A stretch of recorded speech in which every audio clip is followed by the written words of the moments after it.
क्या आपको भी कभी कभी ये लगता है कि आप मेहनत तो बहुत करते हो, लेकिन जो रिज़ल्ट आप एक्सपेक्ट करते हो वो आपको नहीं मिलती? आपने ऐसा भी देखा होगा कि कुछ लोगों के पास बहुत सारा नॉलेज है, वर्क एक्सपीरियंस है, लेकिन फिर भी उनकी इनकम इतनी नहीं है जितना वो सोचते हैं। अगर आप स्टूडेंट हैं तो आपने भी बहुत बार नोटिस किया होगा कि आपने तो सारा सिलेबस पढ़ा, लेकिन एग्ज़ाम्स के क्वेश्चन पेपर्स में तो क्वेश्चंस कुछ और ही थे, है ना? अगर आपका जवाब हाँ है तो मैं आपको वो चीज़ बताने वाला हूँ जो शायद आपको किसी ने नहीं बताया होगा। ये वो रूल मंत्र है जिससे इस्तेमाल करके लोगों ने सक्सेस हासिल करी है और फ्यूचर में भी करते रहेंगे। लेकिन अगर ये आपको भी पता चलेगा तो आप भी वो सब कुछ हासिल कर सकते हो जो शायद आप डिज़र्व करते हो। परेटो रूल, जिसे 80/20 रूल के नाम से भी जाना जाता है, ये ऐसा रूल है जो आपके 80% काम को गायब कर देगा। विल्फ्रेडो परेटो एक इटालियन इकोनॉमिस्ट थे। उन्होंने एक दिन नोटिस किया उनके गार्डन के 20% मटर के प्लांट ही 80% हेल्दी मटर उगा रहे हैं। इस ऑब्जर्वेशन ने उन्हें अनइवन डिस्ट्रीब्यूशन के बारे में सोचने पे मजबूर किया। वे 1897 में इंग्लैंड के वेल्थ डिस्ट्रीब्यूशन और इनकम के बारे में पढ़ रहे थे। ये पढ़ते ही उन्हें एक अजीब बात पता चली कि इंग्लैंड की ज़्यादातर ज़मीन और पैसे बस थोड़े से ही लोगों के हाथ में थी। इनफैक्ट इंग्लैंड की 80% ज़मीन और वेल्थ वहाँ के सिर्फ 20% लोगों के नाम थी। उन्होंने इन्वेस्टिगेट किया और पता लगाया कि सिर्फ 20% कंपनीज ही 80% ऑफ प्रोडक्शन कर रही है। जिसके बाद उन्होंने ये जनरलाइज किया कि 80% ऑफ रिजल्ट जो आपको मिलते हैं वो बस हमारे 20% एक्शन की वजह से ही आते हैं। ये प्रिंसिपल हमारी नॉर्मल सोच से बिल्कुल उल्टी है। हमें लगता है हम जितने ज़्यादा एक्शन लेंगे हमें उतने रिजल्ट्स मिलेंगे, लेकिन सच तो यह है कि हमारे थोड़े से ही एक्शन ही हमें ज़्यादातर सही रिजल्ट्स देते हैं। ये प्रिंसिपल आने के बाद बहुत से लोगों ने अलग अलग चीज़ों पर रिसर्च किया और ऑलमोस्ट हर चीज़ में इस प्रिंसिपल को काम करता पाया। जैसे देखा जाए तो 20% रोड पर ही 80% ट्रैफिक होता है। 20% कपड़े हम 80% टाइम में पहनते हैं। 20% ज़मीन 80% फूड और मिनरल देती है। 20% बादल से 80% बारिश होती है। सिर्फ 20% ऑथर्स की बुक्स ही 80% बिकती है। इसके नंबर्स थोड़े बहुत आगे पीछे हो सकते हैं, लेकिन यह प्रिंसिपल हर जगह यही बोलता है कि कम इनपुट ज़्यादा आउटपुट देती है।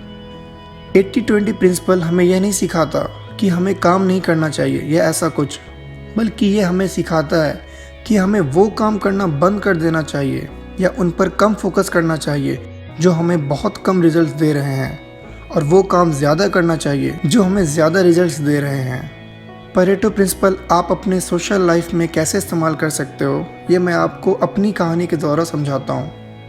पहले मुझे लगता था कि मेरे जितने ज़्यादा दोस्त रहेंगे मेरे लिए उतना अच्छा होगा, और इसीलिए मैं सबसे दोस्ती करता था और सबके साथ टाइम स्पेंड करने की कोशिश करता था। बहुत बार उन लोगों के साथ भी जिनके साथ मुझे खास मज़ा नहीं आता था, बट ऐसा करते हुए मुझे रियलाइज़ हुआ कि ऐसा करके मैं अपना बहुत सा टाइम वेस्ट कर रहा हूँ, एंड बिकॉज ऑफ दिस मैं दूसरी चीज़ें नहीं कर पा रहा जो मुझे करनी चाहिए, जैसे बुक्स पढ़ना या लिखना, रेगुलर पोस्ट डालना।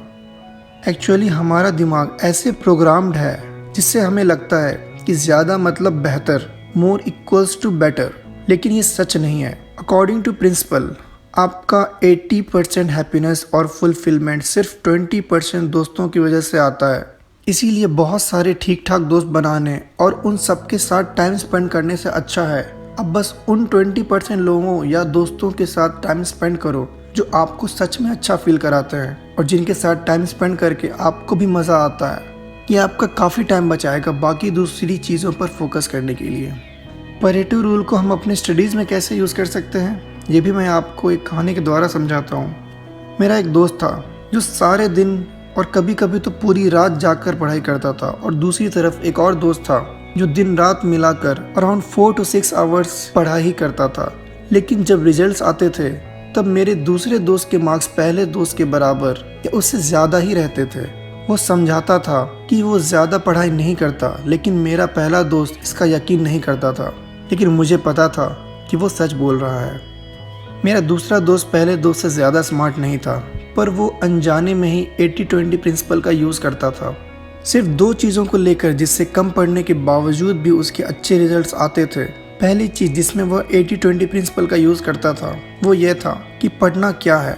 मेरा पहला दोस्त एंड में सभी क्वेश्चंस पढ़ने की कोशिश करता था, जिसकी वजह से सब पढ़ने के बाद भी उसे अच्छे से एक भी आंसर याद नहीं रहता, क्योंकि वो अपने एनर्जी को कुछ ज़्यादा ही डाइवर्सिफाई कर देता था और पेपर में भी वह आंसर अच्छे से नहीं लिख पाता था। जबकि दूसरा दोस्त पिछले क्वेश्चन पेपर और टीचर्स से इम्पोर्टेंट क्वेश्चंस पता कर लेता था, फिर उन्हें एकदम अच्छे से याद कर लेता था और उसके बाद ही वो दूसरे क्वेश्चंस पर फोकस करता था। दूसरी चीज़ जिसमें वो 80-20 प्रिंसिपल यूज़ करता था वो था पढ़ाई के टाइम को लेकर। पहला दोस्त दिन भर रात भर पढ़ने की कोशिश करता था, पर क्योंकि इंसान एक चीज़ पर ज़्यादा टाइम तक फोकस नहीं कर सकता, इसीलिए पढ़ते टाइम उसका भी फोकस दूसरी चीज़ों पर बार बार जाता रहता था, जिससे कई घंटे पढ़ने के बाद भी उसकी क्वालिटी स्टडी नहीं हो पाती थी। दूसरे दोस्त को पता था कि वो सुबह 9 बजे से शाम 6 बजे तक पढ़ पाता है और उसके बाद नहीं, तो वह उसी टाइम पर अपने पूरे फोकस के साथ अच्छे से पढ़ता था, बाकी सारी चीज़ें साइड करके। मोबाइल, गेम, व्हाट्सएप, फेसबुक, वो भी बीच बीच में ब्रेक ले लेता था जब उसे लगने लगता था कि उसका फोकस ख़त्म हो रहा है, और फिर कुछ और चीज़ें करके, जैसे घर के बाहर एक वॉक लेकर या कुछ और करके जिससे उसे फ्रेश फील हो, वह करके वो फिर से पढ़ना स्टार्ट करता था। इन्हीं कुछ चीज़ों की वजह से उसका रिजल्ट कम पढ़कर भी दूसरे दोस्त से अच्छे आते थे। तो इस वीडियो से मैं आपको यह समझाना चाहता हूँ, आप उस 20% को सर्च करो अपने हर काम में और उसे ही एकदम अच्छे से करो। ये करने से आपको आधे टाइम में डबल रिजल्ट्स मिलेंगे और आधा टाइम फ्री भी मिलेगा, जिसे आप दूसरी इम्पोर्टेंट चीज़ों के लिए यूज़ कर सकते हैं और खुश रह सकते हो।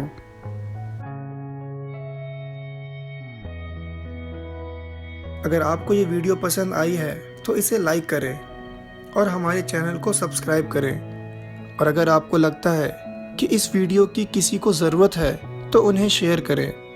तो मैं चचा जान अब सबसे इजाज़त लेता हूँ। मिलते हैं अगले जुमा एक नई कहानी के साथ।